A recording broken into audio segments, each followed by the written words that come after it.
Hello everyone. In this video, we're going to provide an overview of Chapter 7, which covers an introduction to hypothesis testing. My name is Fred Rispoli. So Chapter 7 is a short chapter. There's just two sections. The first is point estimation. The second is test of hypothesis. And the first one can be summarized very quickly.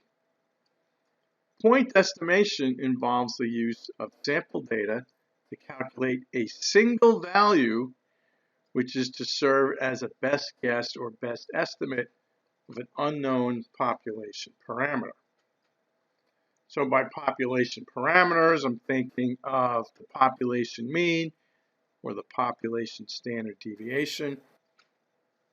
So an example of this would be X bar, the sample mean, is used as a point estimate of the population mean, and S, the sample standard deviation, is a point estimate of sigma. Now, people would prefer something called an interval estimate. So we can obtain an interval estimate by starting with a sample mean, and then we add and subtract some multiple of what's called a standard error. This is something we'll be doing in Chapter 8, so there isn't too much to say about it here in Chapter 7. So the rest of this video will focus on test of hypothesis. And we could define a statistical hypothesis as a statement about a population parameter. It's important to realize this is about the population parameters. And when we define the null and the alternative hypothesis, this is really our first step. You must realize that it's always about population parameters. An example might be, suppose the cure rate for a given disease using a standard medication is 35%. The cure rate of a new drug is claimed to be better. Is there substantial evidence that the new drug has a higher cure rate than the standard medication? And here we ask, what are the hypotheses? So the null hypothesis would state something like, the new drug is not better, right? This is a negation of the assertion. And we would translate that into our symbols. We'd say something like P is less than or equal to 0.35. So we can think of P in general terms. P is a proportion. Here it's the cure rate. You can also think of it as the percentage of people that get cured. Now the claim in this short description is that the new drug has a higher cure rate. So we would express that as P is greater than 0.35. The new drug is better. Okay. A lot of times it's easier to start with the alternative and then realize that the null hypothesis is the negation of this.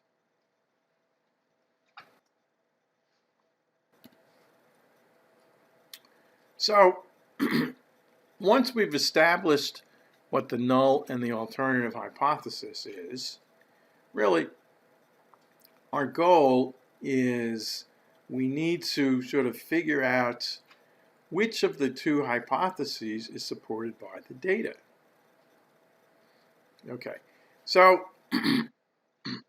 as we're developing these hypotheses, right, the goal is to, develop the assertion, right? As I said before, the assertion is used to find the null hypothesis. So the assertion is our H1, and the null hypothesis is the negation of that.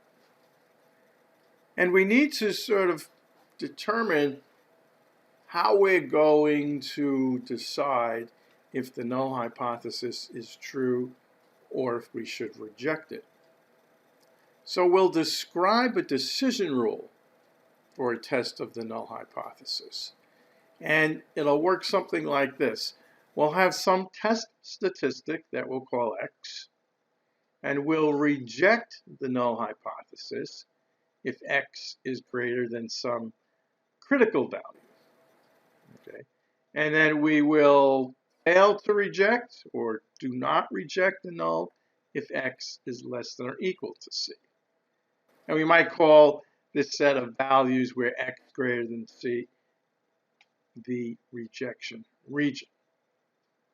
So there's a lot of similarities between statistical hypothesis testing and what happens in a criminal lawsuit, right? In a criminal lawsuit, the defendant is found either guilty or not guilty. Okay, so if we look at the analogy, not guilty would be sort of the equivalent of the null hypothesis, which sort of says that nothing happens or there's no change. Guilty means that something did happen. So here are some general definitions for hypothesis testing. There will always be a test, and we'll think of the test as something that provides a decision rule that tells us when to reject the null hypothesis and when not to reject. So some of the types of tests that we'll learn about, now most of these will be in Chapter 8, but I'll mention some of them here. There's the z-test for means, there's a t-test for means, and there's a chi-square test for the variance, right? There are other tests, but those are the three most common. Then for each of these, there's a test statistic, which is a statistic whose value serves to determine the action used in the decision rule. So we'll have a formula for these, and we'll calculate the results and then compare those to critical values. There will be a rejection region, so that'll be the set of values of a test for which the null hypothesis will be rejected. And these are also sort of defined by the critical values. Now, as we determine whether or not we should reject or fail to reject a null hypothesis, we have to be aware that there are certain types of errors that can be made. There's a type 1 error, which is when we're rejecting the null hypothesis when the null hypothesis is true. And there's a type 2 error where we fail to reject the null hypothesis, but it should be rejected. Okay, so we fail to reject the null when the alternative is true.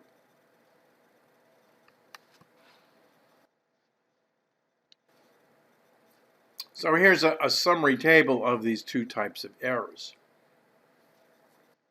Now, let's think about these column labels.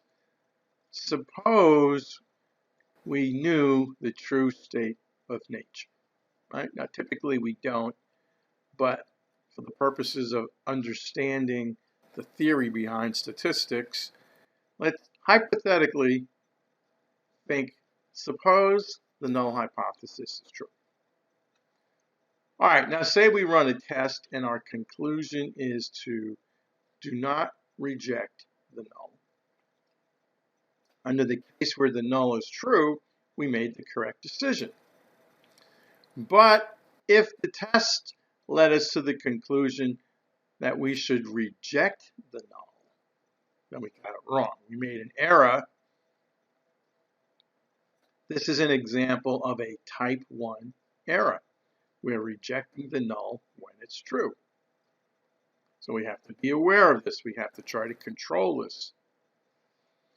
And the flip side of this is, suppose the true state of nature is that the null hypothesis is false.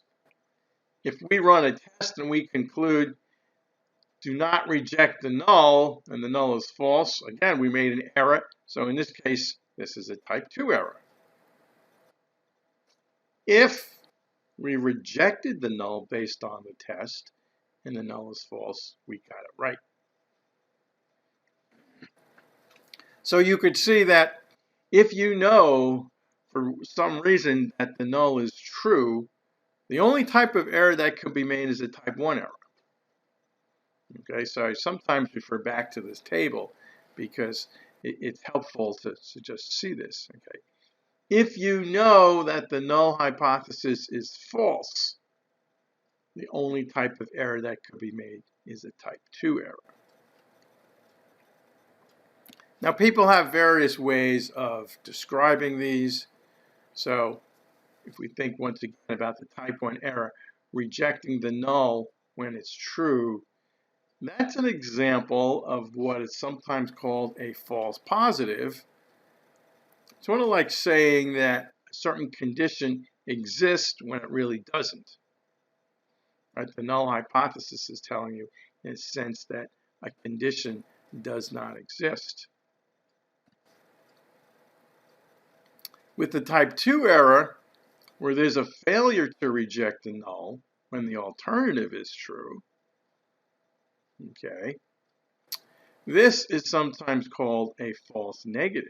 Okay, so here by failing to reject the null, in the sense you're saying a certain condition does not exist, but in truth we know it does exist. So that's a false negative. So these are sort of very bad when it comes to a medical diagnosis. Okay, people are tested for all sorts of things. In the medical world, they'd much rather see a false positive than a false negative, because with the false positive, the patient would return and they would administer more tests to confirm whether or not a condition exists. With a false negative, this happens when somebody might have a serious condition and they miss it. That's what they want to avoid most of all. So here's another example in, let's just call it a medical context. So here's a man being examined by a doctor, and the doctor tells him he's pregnant. What type of error is that? Okay, well, that's what we would call a false positive. The doctor is saying the patient has a condition, which obviously he does not. On the other hand, let's say this is an obviously pregnant woman. A doctor tells her that she's not pregnant. What type of error is that? Well, that's a false negative, right? The woman has this condition, and the doctor is saying she does not. So that's an example of a false negative. I found this example extremely helpful in remembering what a false positive is, and so a nice visualization of this idea.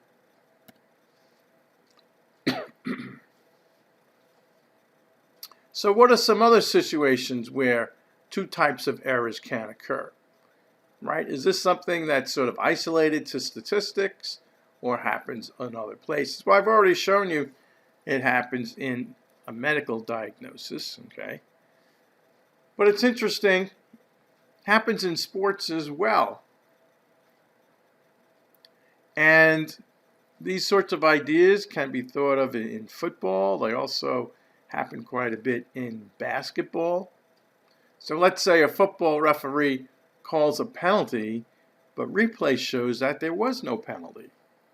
What type of error is this? Did you say type 1 error? You'd be right, okay? Because really nothing happened, but the referee is saying, there was a penalty. So that's an example of a type 1 error. What's the flip side? Suppose a referee does not call a penalty, but replay shows there was a penalty, right? This happened in an important football playoff game recently, where it was the Saints against the Rams. Looked like the Saints were going to win. There was a pass, and there was an obvious penalty. The defender on the Rams sort of almost knocked down the player on the Saints, and yet the referees didn't call a penalty. During the game, they couldn't determine if anything happened. But yet, later on, replay showed there was an obvious penalty. The NFL commissioner even came out shortly after the game and said there was a penalty. The referees just missed the call. So what type of error is that? Did you say type 2 error? Then you would be correct. Right? Here the referees were claiming nothing happened, but that was clearly false. So where else do these types of errors occur? Well, we have the medical diagnosis. Okay, we talked about that with the pregnant example, but that could happen in any type of test. Criminal trials in a court of law, right? There's a lot of famous cases, and people sort of characterize them by saying something like, well, a guilty man went free. Somebody committed a crime, and they went free. That could happen. What type of penalty is that? Okay, is that a type 1 or is that a type 2? So they're saying here, when a guilty man goes free, they're saying nothing happened, but something really did happen. That's a type 2 error. The flip side, an innocent man goes to jail. So the man does not commit a crime. That's equivalent to saying the null hypothesis is true. But the innocent man goes to jail. So there's a type 1 error. And of course, we've seen this with sports penalties. So in statistics, we're aware of these errors, and we try to control the errors using probabilities. So here, we'll say that the type 1 error probability of a test, we'll refer to this as alpha, and this may be called the level of significance of the test. So this will be used throughout chapters 8 and 9. A type 2 error probability we'll refer to as beta. Okay, so that's the probability of a type 2 error. And we're also interested in the complements of these events and probabilities.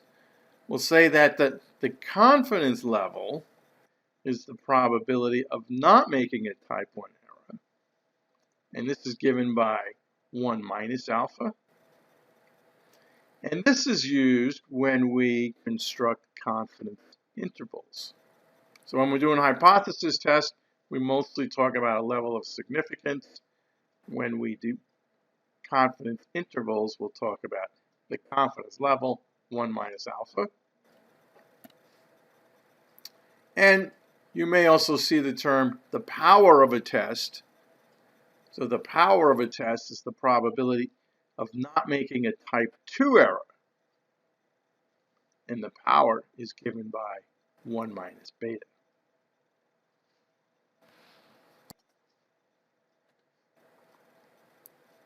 So as we carry out hypothesis tests, there are 5 things that need to be done.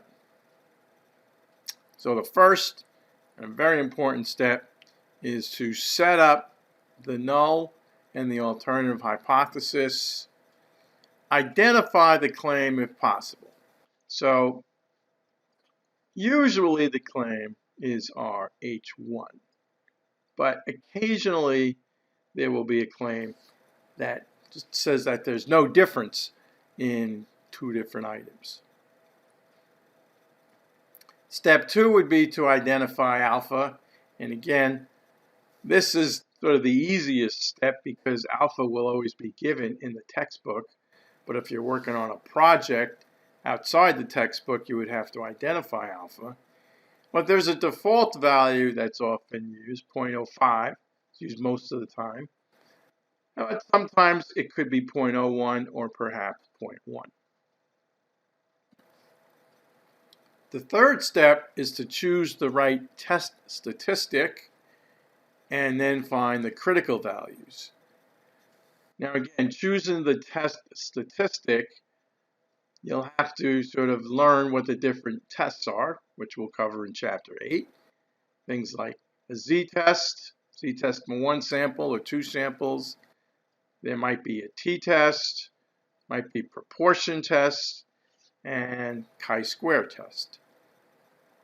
So there's not a lot, but there's about 4 or 5 different tests that you'll learn to run. And for each of them, you have to know the correct distribution to use. So this could be a normal distribution, a t-distribution, or a chi-square. And then using the distributions, you find the critical values, which identify the rejection region. Step 4 is to substitute the values that you get from your sample data into the test statistic. And then you give the decision with respect to the null hypothesis. So by this I mean you use your results to either reject the null or you fail to reject the null. Then the last step is to calculate something called the p-value, which I'll explain in the next slide, and give a practical conclusion. Okay, something like, well, the data supports the claim, a certain person had that a drug was better, something like that. Or perhaps the data does not support the claim.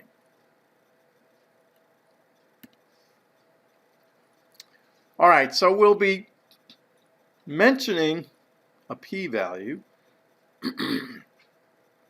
And the p-value is becoming more and more important. Okay. One reason why it's important is that if you were to use technology to run a test, the technology would output a p-value, and then you need to be able to use the p-value to make the right decision about the null hypothesis.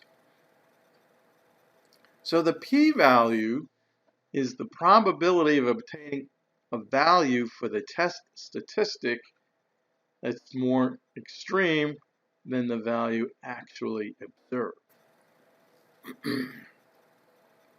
All right, so one of the best ways to explain p-values is to look at a graph.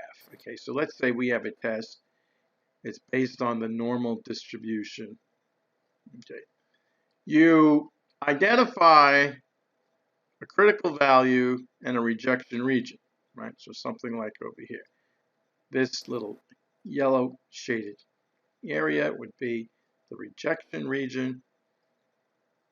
We get some critical value, maybe something like 1.96, happens a lot. Okay, and the idea is when you calculate your test statistic, if it's more than 1.96, you would reject the null. Well, let's say that test statistic ends up being something like 2.15. Okay, so over here I have 1.96, then the 2.15. So you'd be in the rejection region. The correct decision would be to reject the null hypothesis. But what we'd like to find is the probability of getting some value that's, let's say, this 2.15 or larger. Okay, that probability is the p-value. So if alpha was, let's say, 0.05, this p-value might be something like 0.03. Okay, because it's here in this rejection region. So we'll focus sometimes on this p-value It's an important part of the last step of running a hypothesis test. Like I said, computer output will always give you that, or any sort of technology. We have to work a little bit to get it when we're just using tables. And another aspect of this, the p-value, okay, is it gives you a second way to determine if you should reject or fail to reject the null hypothesis. The rule is to reject the null hypothesis if p is less than or equal to alpha. And then, of course, do not reject if p is greater than alpha. So I like to use the little phrase, if p is low, the null must go. And this defines what I mean by p is low. If p is less than alpha, the null must go. Okay, so this is the end of sort of the introduction to hypothesis testing. You will get a lot of practice with this in chapters 8 and 9. So thank you for watching, and good luck with your studies.